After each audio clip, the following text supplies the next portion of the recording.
నంద్యాల జిల్లా డోన్ పట్టణంలోని మంత్రి క్యాంప్ కార్యాలయంలో ఆర్థిక శాఖ మంత్రి బుగ్గన రాజేంద్రనాథ్ మీడియా సమావేశం నిర్వహించారు.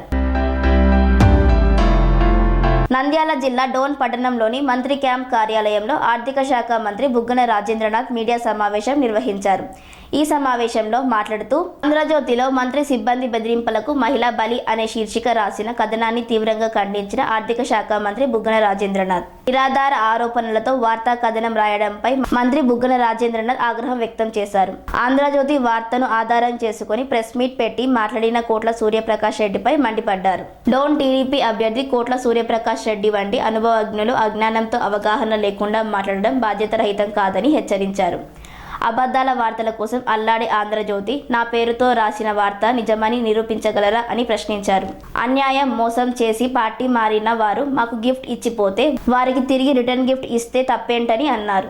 ప్రపంచమంతా డోన్లో అభివృద్ధి ఎక్కడా అని ప్రశ్నిస్తున్న కోట్ల సూర్యప్రకాష్ రెడ్డిని చూసి ప్రజలు నవ్వుకుంటున్నారని ఎద్దేవా చేశారు. ఈసారైనా నిజ నిజాలు తెలుసుకుని విచారణ చేసి అవగాహనతో మాట్లాడాలని రాయాలని హెచ్చరించారు.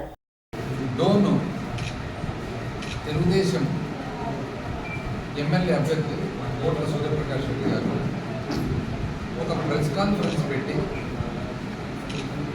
ఏదో ఎక్కడో యాక్సిడెంట్ జరిగిందని, ఆ యాక్సిడెంట్ నాకు సంబంధమని, ఏదో మా పని మనుషులు పూర్వమని అన్నారని, ఎవరో సూసైడ్ చేసుకున్నారని.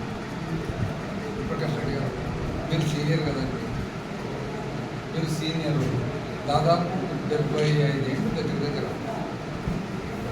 మీరు ఏదన్నా కానీ ఒక రిపోర్ట్ మీ నోటీస్కి వచ్చినప్పుడు మీరు దాన్ని జాగ్రత్తగా స్టడీ చేసి నిజాలు ఏమని చెప్పి కనుక్కొని మాట్లాడాలి. కానీ ఏది కనుక్కోకుండా ఎక్కడో ఏమో పేపర్లో ఎవరో ఏదో రాసినారని చెప్పి పేపర్ క్లిప్పింగ్ చూసుకొని ప్రెస్ కాన్ఫరెన్స్ అడ్రస్ చేస్తే, నిజం చెప్పాలంటే అనుభవం ఉన్న రాజకీయ నాయకులు అంటే ఎస్పెషల్లీ మంత్రి పదవులు అట్లా చేసిన వాళ్ళు ఎప్పుడు కూడా ప్రెస్ కాన్ఫరెన్స్ పెట్టే ముందర 1-2 సార్లు ఫ్యాక్ట్స్ కనుక్కుంటారు. ఎందుకంటే ఫ్యాక్ట్స్ కనుక్కోకుండా ఊరికనే మాట్లాడితే అది నానా పులివచ్చ కథ టైప్ అయిపోతుంది. మనం ఒక బాధ్యత గల పోస్టులో ఉన్నప్పుడు ఎప్పుడైనా కానీ మనం ఏం మాట్లాడినా కూడా దాని వెనకాల నిజాలేమి అనేది ఖచ్చితంగా మనకు ఎవరో ఊరికే చెప్పి మనం ఏదో చెప్పిన మాటలు విని మనం మాట్లాడేది చాలా పొరపాటు. ఒకసారి పబ్లిక్ మనం మాట్లాడే దాని మీద నమ్మకం కోల్పోతే మళ్ళా రాదు. రాజకీయ జీవితంలో నమ్మకం అనేది చాలా అత్యంత అవసరం.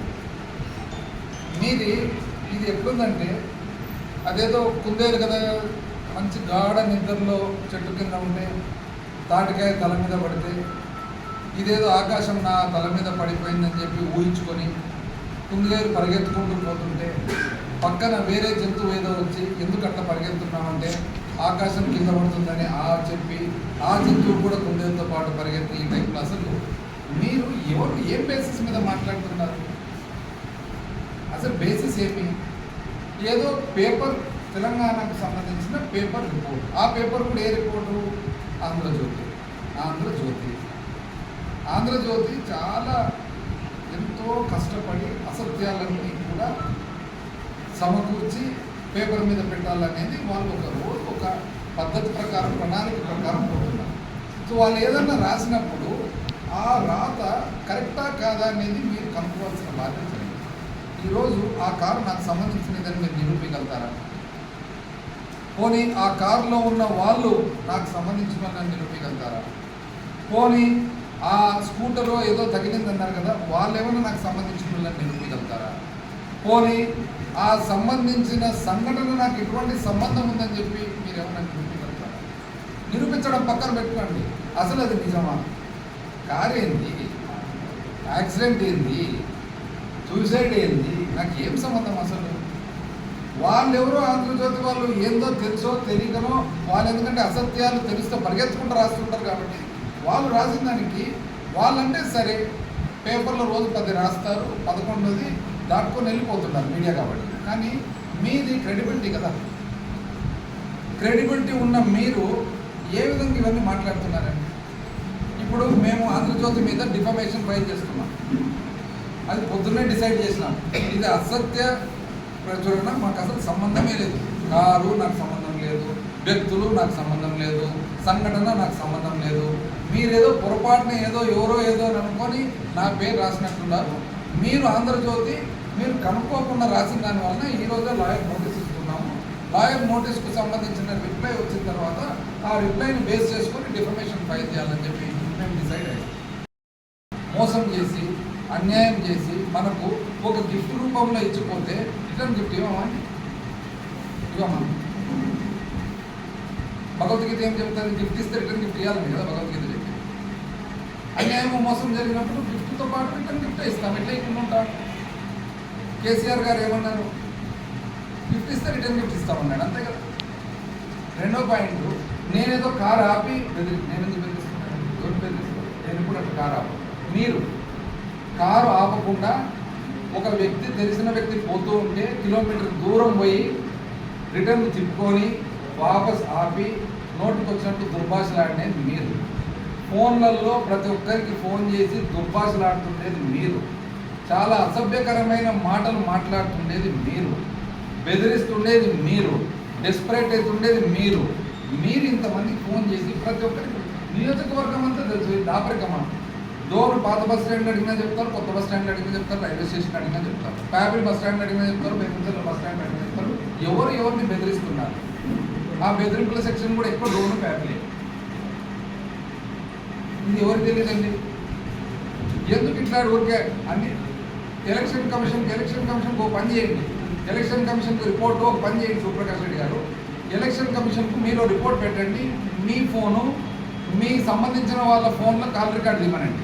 నా ఫోను, నా సంబంధించిన వాళ్ళ ఫోన్లో కాల్ రికార్డ్ చేయండి. ఎవరెవరు బెదిరించినారో, ఎవరెవరు ఫోన్ చేస్తారు ఛాలెంజ్ రాయండి. మీరు రాయండి. నేను బెదిరించాలని అంటున్నారు కదా, నేను కూడా రాసేది.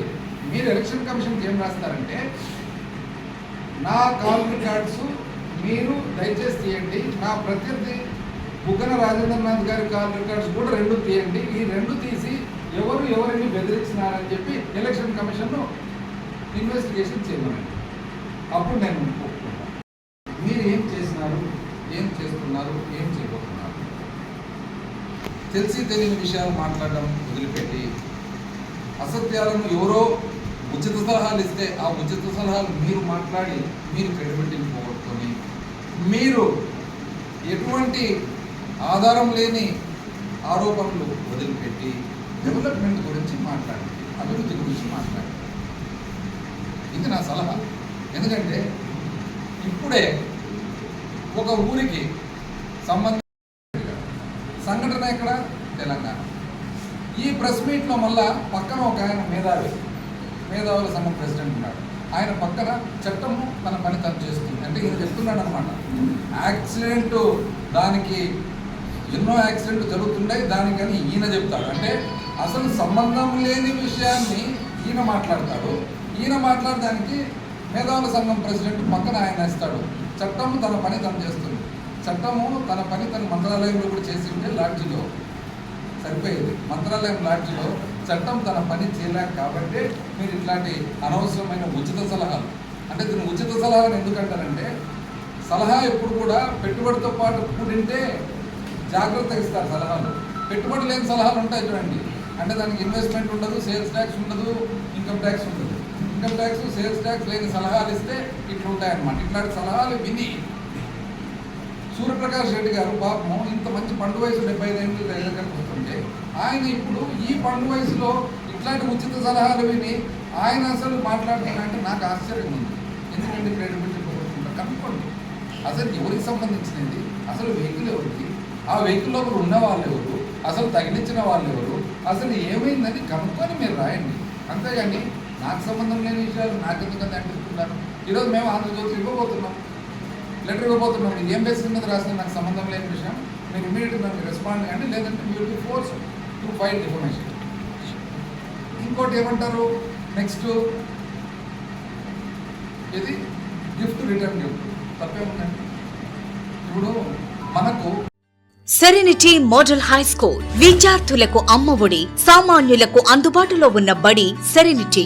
మేడ్చల్ జిల్లాలో మేటిగా నిలిచి సాటిలేని ఫలితాలను సాధిస్తున్న నంబర్ 1 స్కూల్ సెరెనిటీ.